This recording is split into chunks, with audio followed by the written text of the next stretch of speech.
What is up, ladies and gentlemen? Man here, welcome back to the channel. It's a beautiful day here in Vienna, a little bit cloudy, but also sunny, and today is a rest day, which means that I can devote all my energy into getting a video done and into recovering as properly as possible from the session that I had yesterday, which was awesome, which was an outdoor bouldering session. I got another 8A done, and I got my hands onto a new 8B project, which felt super hard, to be honest, and I'm not really sure so far how it should be done, how it could be done, but anyway, that's always how it goes, I guess, with new super hard projects. And after that, I actually had a super amazing hangboard session at home. It's always so cool when you're changing things up, and you're training something new, then you're gonna have this really rapid increase in fitness at the beginning. But I'm gonna talk about this maybe in another video. But anyway, for today's video, I've picked a very interesting topic, and also a topic that I get asked a lot actually, and that is mental strength in climbing.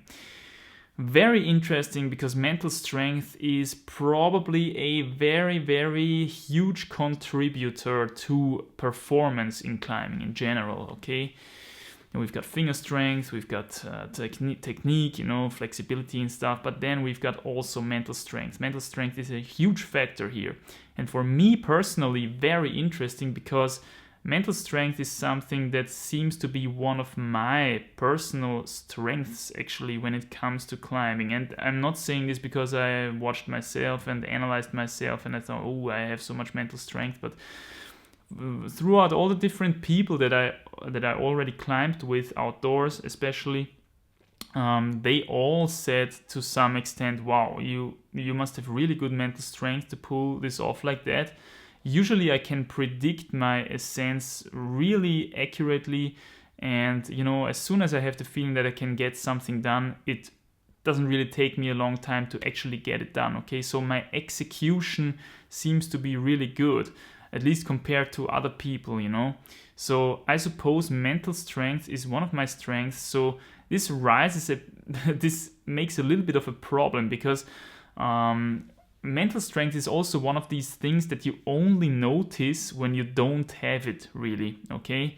If you're mentally very strong, then you simply climb, and it simply often works out. You don't have any problems. You don't get nervous, you don't get shaky, you don't fall off, essentially, okay? You don't get into this negative streak where you fall off one after another, and you get more and more nervous and more angry that you fall off, and that things doesn't work. So mental strength is also something that's really behaving in this kind of streak manner, where if you're having a lot of success events in a row, it's becoming more and more strong, and the probability to become to get another excess event is increasing even further. On the other hand, if you're having a bad streak, an unlucky streak, and you're always falling off because of some minor stuff that's happening, maybe the conditions were bad, or you slipped off a foothold or stuff like that, you got a little bit shaky, then you can really get into this kind of frustrating, negative, unlucky streak where you're getting nervous over and over again and falling off again. And I can actually recall one instance where this happened to me to some extent, and this was in the previous Siurana Spain trip, where always something did not work out, okay? Either the conditions were bad and I was really fit, or I was really unfit and had a bad day and the conditions were really good all of a sudden, okay? And then everything seemed to fall into place, but I slipped off the same foothold for 3 times in a row or stuff like that, okay? And then, of course, you're climbing to this crux, so to say, and you already think, oh my God, please don't slip off again. And of course, then it's happening again, okay? So you can really see this, it behaves in some sort of streak behavior, and it's often really hard to get out of a negative streak, so to say. But anyway, I want to talk about purely mental stuff in this episode. I'm not going to touch on this half mental, half physical stuff, like, for example, finding the right beta in the right situation on a certain climb. This is something that has a significant mental component as well, of course, but this has also a lot to do with muscle memory, and actually with how many routes in that grade you already did. Now, it's very much more likely that you're going to on-site your 200th 7A compared to your 10th 7A, okay?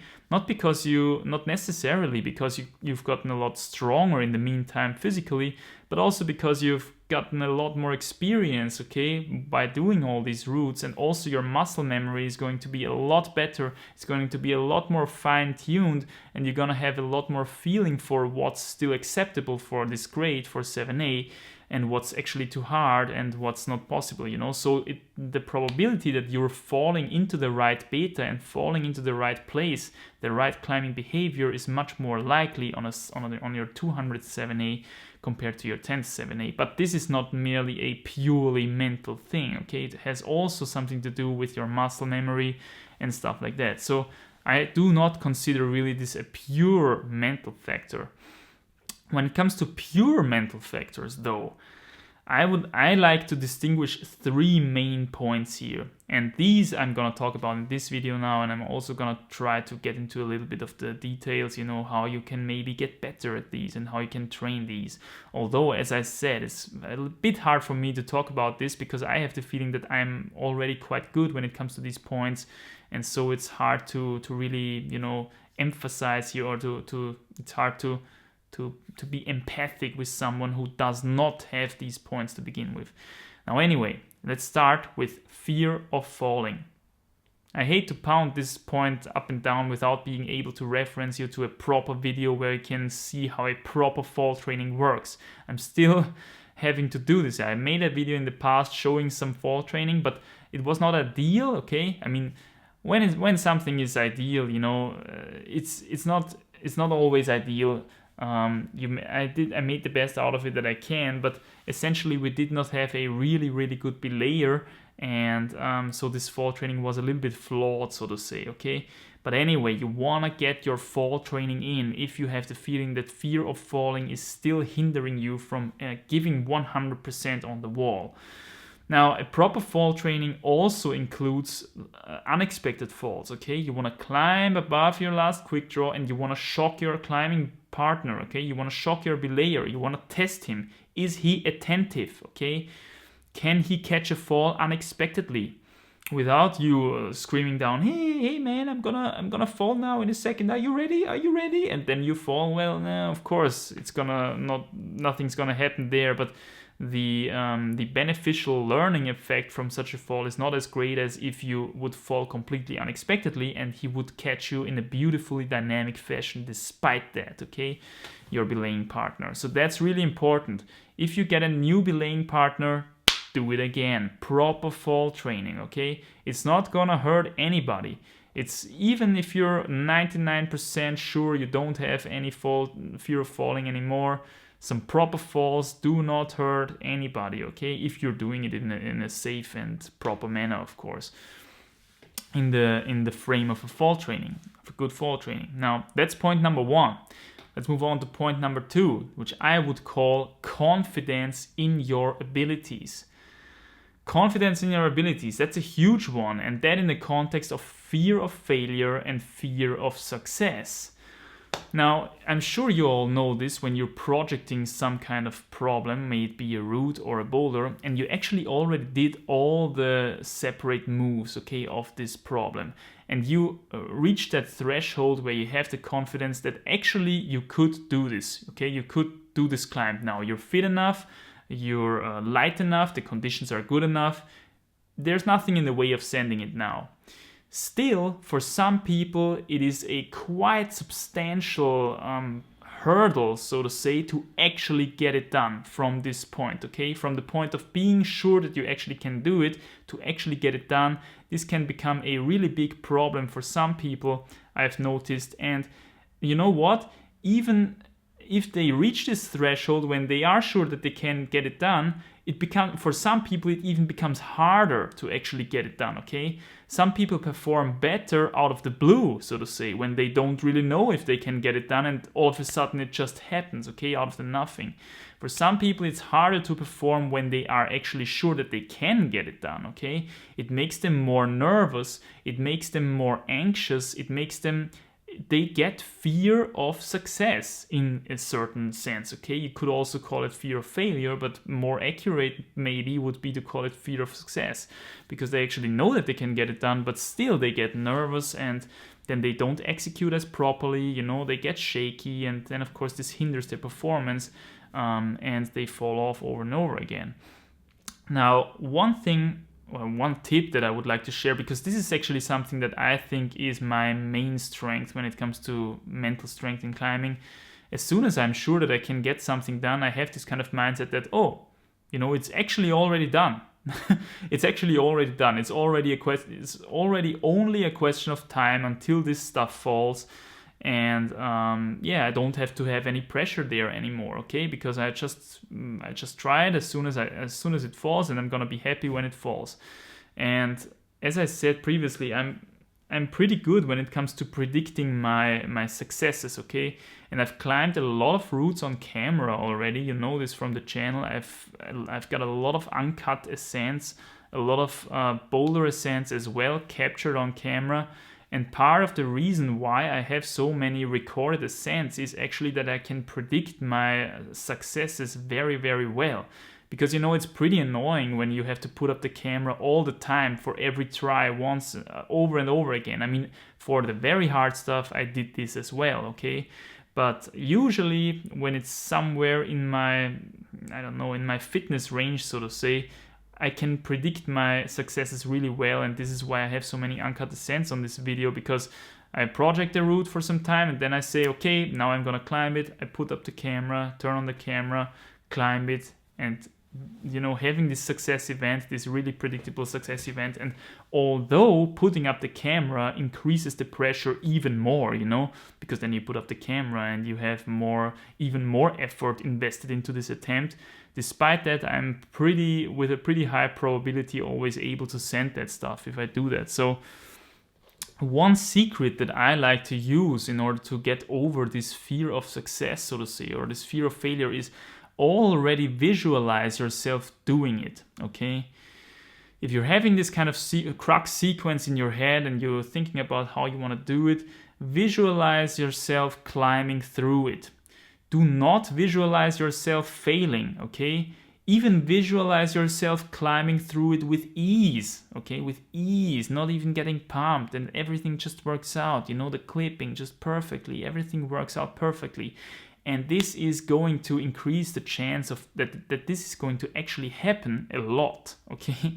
This is some sort of law of, some people call it the law of attraction, you know, what you think, the thoughts you cultivate in your head, they become reality, or there is at least a higher probability that they will become reality compared to the other thing, okay? Do not visualize yourself falling. Do not visualize yourself getting pumped, okay? Just visualize yourself executing and getting this thing done, you know, climbing through it with ease. And this is going to increase your chances of success very, very much, at least in my experience. So that's the tip for that. Third point, and then we already completed the mental strength thing in climbing, in my opinion. The third point is focus. Focus. Now, focus is really something that matters as soon as you're on the climb, okay? Focus is the ability for me to exclude everything else from my mind and just focus on what I have to do, just execute my beta perfectly, you know, doing everything perfectly, hitting every foothold perfectly, sorting my fingers in perfectly. For this, you need to have a really, really free mind. And I really can see this a lot with people who have a lot of other stress in their life, okay? And this is only natural. We all have jobs, we all have families maybe, okay? You have people that you care about, maybe someone in your closer circle is sick or something, okay? Having health problems, all these kind of, these subconscious stresses, okay, that act on your mental capacity, so to say, they're gonna drag your focus down. Now, if you're really good at this, you can basically exclude all of this all out of your mind in the moment of performing. And this is how I like to view it.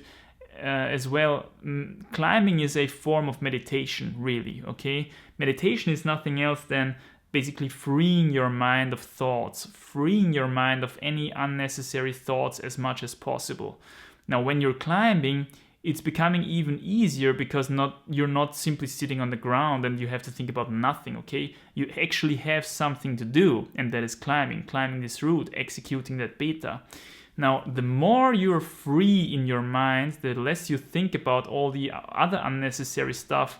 And of course, this goes back to fear of falling as well. If you have to think about your climbing partner, is he paying attention now? Is he paying attention now? You know, if you're even looking down from time to time because you're not sure if he's really paying attention to you, this is going to cost you some performance. So you really want to be free 100% to focus 100% on your target, on your goal, on your route, while you're on the route itself, actually. And this is going to increase the chance that you're executing your beta perfectly a lot more compared to when you're stressed out, you know, about your meeting tomorrow or whatever you have on the plan, you know. So a couple of tips for that, maybe about focus. For me, it also has a lot to do with nutrition, actually. Especially since I started fasting, I figured that fasting, as soon as you're not hitting ketosis, actually, fasting is a really good way to increase your focus. Now, why I'm saying, some people say that they work very well when it comes to focus, when it comes to mental clarity and stuff in the ketosis state. I can only say that I did a lot of videos fasted when I was in fasting forced ketosis, and I can say it's very hard for me to think clearly in this mode. Okay, I can't really formulate sentences as fluently as I would like to have them. I often forget what I wanted to say and all that kind of stuff. So I know definitely as a fact for me, in ketosis, my brain runs a little bit slower than when I have the access to full sugar, okay? So this translates onto focus on climbing, in my opinion. I always get my carbs in. If I want to have a super nice project attempt the next day or the same day, I get some carbs in so that my brain has carbs available to be better in focus. Now, I don't know, to be honest, when you're completely keto adapted, people have experienced more mental clarity than on carbs, okay, after 3 weeks of keto. So I can't really guarantee that this is true for everybody. And I never in my life was fully keto adapted so far, okay? I mean, I just did a couple of fasts, you know, with fasting forced ketosis, but I never ate keto for a significant amount of time to be keto adapted, so I can't really speak from experience here. All I can say is that carbohydrates, and especially if you don't mix them with a lot of fat, okay, you want to have this pure carbs, this super fast fuel for your brain to be able to focus and be fast on the wall as well, okay? Execute your beta fast and sharp. This is something that I call mental sharpness as well, and I did a special conditioning episode actually about how you can increase your mental sharpness for a certain project day, you know. And it's also a lot about nutrition and stuff, you know. In my opinion, it's the carbs that's gonna help you the most with that. And the thing is also, if keto was so awesome in this regard as well, then we would literally have no reason to have carbs anymore in our diet. So why can we even digest carbs? Why can we taste sweetness? Okay, if that was the case. For me, keto and fat metabolism is just a little bit slower than carbs. Carbs give us this explosiveness and gives us this mental clarity, and I don't know, I'm just a little bit more of a carb adapted person, I guess, when it comes to that. But here, focus has something to do with nutrition as well, okay? And now, finally, I want to give you one last tip, which is going to influence all of these 3 points. Fear of falling, confidence in what you're able to do, confidence in your abilities, and focus. And that is breathing, okay? Breathing, breath. Breath is going to improve your mental strength directly in all of these 3 points. If you're breathing constantly and deep, you know, compared to breathing not at all, which is what I see in a lot of boulderers, okay? When a lot of boulderers start to root climb, they are silent. They try to not breathe at all, you know, and of course they run themselves into problems. They start getting shaky, they start getting pumped much more as well. So really try to focus on your breath, okay? Breathe deeply, and a lot of the fears, a lot of this nervousness, this anxiety is gonna leave your body with every time you're breathing out, okay? You're breathing out this nervousness. It's gonna help you to execute beta properly. It's gonna, you know, it's always so cool when you have a route down to a point where you literally you're not only knowing all the single moves in terms of beta, but you even know when to breathe in on a certain move and when to breathe out on a certain move, okay? This means that you really have your beta down, when you're so much in the details that you know every single breathing in and every single breathing out. And these things have an influence on your mental clarity and mental sharpness, and also on your execution, of course. You can also try to, before you even get on your project, sit down, take a couple of deep breaths, you know, really breathe constantly, raise the oxygen levels in your blood, and your brain is going to sense that, and it's going to be more fast and more sharp and more clear, you know, for your task, for your goal, which is sending the thing. So again, here, fear of falling, confidence in what you're doing, confidence in your abilities, and focus, okay? Focus, very important. I hope I could give you some tips for each one of these to get better at these. And finally, breathing. Breathing is going to improve all of these, all the mental strength factors in climbing significantly, okay? So really try to focus on your breath if you have the feeling that you've still got weaknesses in this department. That's it for mental strength, I would say. That's everything I can think about it. Again, it's a bit hard for me to talk about that because I have the feeling that mental strength is one of my strengths, and you only notice that you're mentally not so strong when you're actually, you know, mentally not so strong, when you start shaking and stuff like that. So I hope I could give you some tips to come out of this. Maybe you're in a negative streak as well. Maybe you're in a positive streak as well all the time now, and you're having no mental problems at all at the moment. Then good on you. Keep on going. Keep crushing. Yeah, so far, rest day is going well. I'm gonna keep recovering a little bit more, getting out a little bit and do some stuff essentially. I hope you get it done as well. Keep crushing, stay strong, and I'll see you soon in the next one. Bye.